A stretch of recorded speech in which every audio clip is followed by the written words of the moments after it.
Hello అండి. Simple ఇంగ్రీడియంట్స్‌తో టేస్టీగా ఉండే టమాటో పులావ్ తయారీ విధానం చూసేద్దామా? ముందుగా స్టవ్ ఆన్ చేసుకుని, కుక్కర్ పెట్టుకుని, అందులో ఆయిల్ పోసుకుని, 2 స్పూన్ల నెయ్యి కూడా వేసుకుని, మసాలా దినుసులు వేసుకుని, అంటే అందులో బిర్యానీ ఆకు, దాల్చిన చెక్క, లవంగాలు, యాలకులు వేసుకుని ఒకసారి బాగా కలుపుకోవాలి. ఇందులో తరిగిన 2 పెద్ద ఉల్లిపాయలు, తరిగిన 4 పచ్చిమిర్చి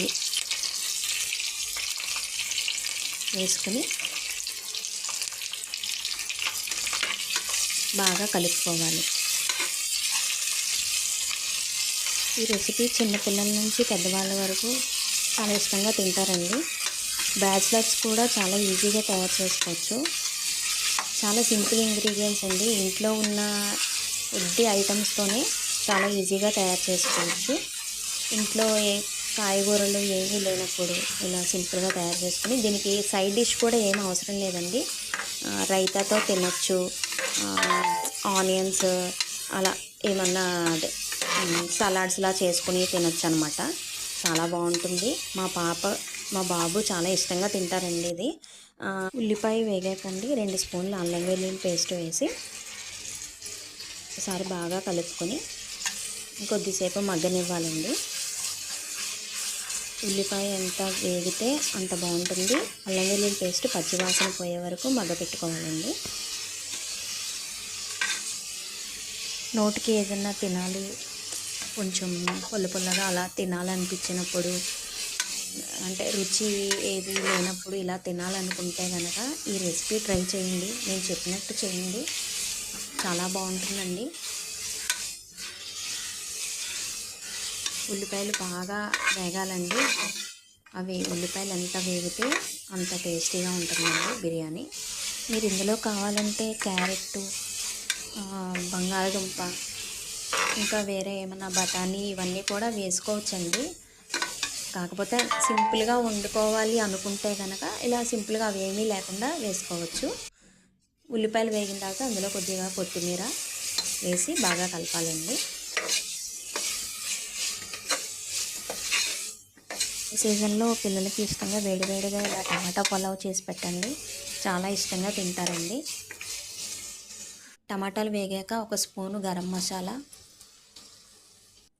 1 స్పూన్ ధనియాల పొడి, 1 స్పూను చికెన్ మసాలా, 2 స్పూన్లు కారం అండి వేసి బాగా కలుపుకోవాలండి.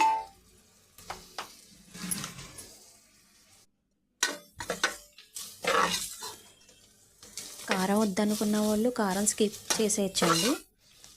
కారం తక్కువ తినేవాళ్ళు 1 స్పూన్ వేసుకోండి. చిన్నపిల్లలు పెట్టేటప్పుడు మసాలా అవి కూడా తక్కువ వేసుకోండి.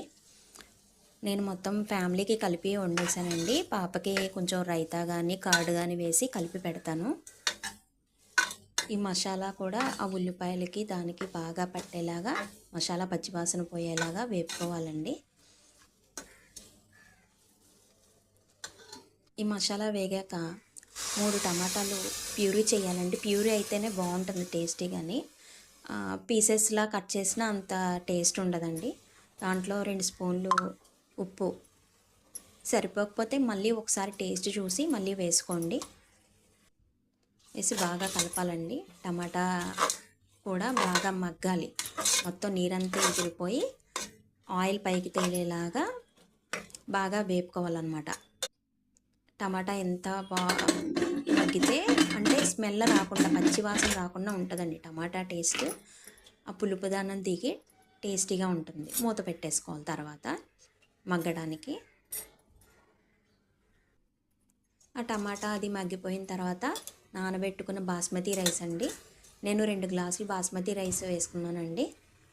బాస్మతి రైస్ వేసుకుని బాగా కలుపుకోవాలండి. బాగా కలిపి దాంట్లో ఉన్న నీరంతా ఇంకే వరకు కలుపుకోవాలి.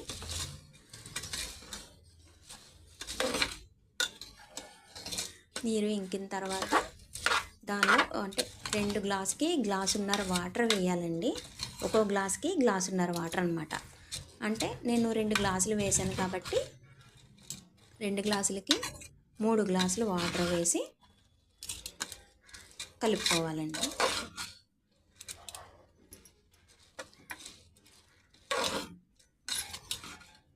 వీడియోలో గరం మసాలా వేసే ముందు టమాటా వేగాక అన్నానండి, ఆనియన్స్ వేగాక. ఇప్పుడు ఇందులో వాటర్ వేసుకోవాలండి. గ్లాసు బియ్యానికి గ్లాసున్నర వాటర్ అండి. నేను బాస్మతి రైస్ కాబట్టి గ్లాసున్నర వాటర్ అండి. నార్మల్ రైస్ అయితే 2 గ్లాసులు వేసుకోవాలండి గ్లాస్కి. ఒకసారి బాగా కలుపుకొని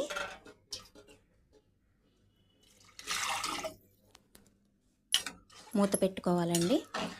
మీడియం ఫ్లేమ్లో 2 విజిల్స్ వచ్చే వరకు ఉడికించుకుంటే వేడివేడి టమాటా పులావ్ రెడీ అండి.